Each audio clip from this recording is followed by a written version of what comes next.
একই ভবনে ক্লিনিক, বিপণী বিতান, আবার রেস্তোরাঁও। রাজুকের ইমারত নির্মাণ বিধিমালার ফাঁকফোকরের সুযোগ নিয়ে রাজধানী জুড়ে দেদারসে দাঁড়িয়ে আছে এমন অসংখ্য ভবন।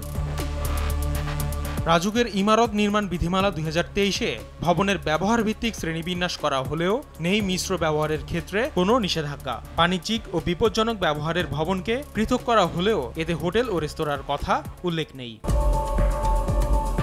বছরের পর বছর এভাবে চললেও মাথা ঘামায়নি সরকারি সংস্থাটি, যার সুযোগ নিচ্ছেন ব্যবসায়ীরা। ঘটছে বেইলি রোডের গ্রিন কোজি কটেজের মতো বেদনাতুর ট্র্যাজেডি। রেস্টুরেন্টটা কিভাবে চলবে বা পরিচালনা হবে, এটার একটা প্রপার নীতিমালা দরকার। রাজুক অবশ্যই চেষ্টা করলে পারবে, পারবে না যে না কোনো শব্দ নাই, রাজুক পারবে। কিন্তু দেখা যাচ্ছে রাজুকের উপরে দেওয়া অনেকে খবরদারি করে।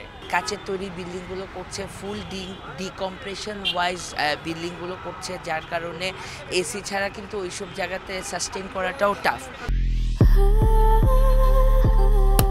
Walton switch, stylish and elegant.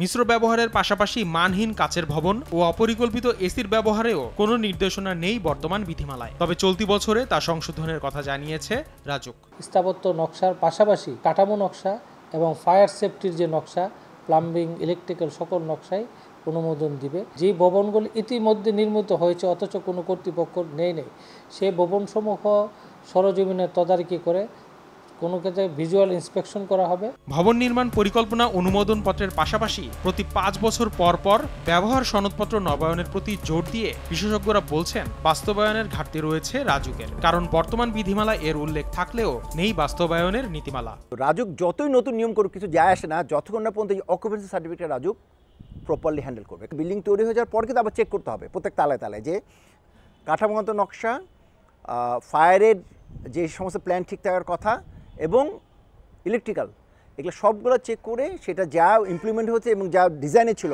এক আছে কিনা রিপোর্টগুলো দেখে কিন্তু রাজুক ফাইনাল অকুপেন্সি সার্টিফিকেট। কিন্তু রাজুক কিন্তু এটা একেবারেই ব্যর্থ।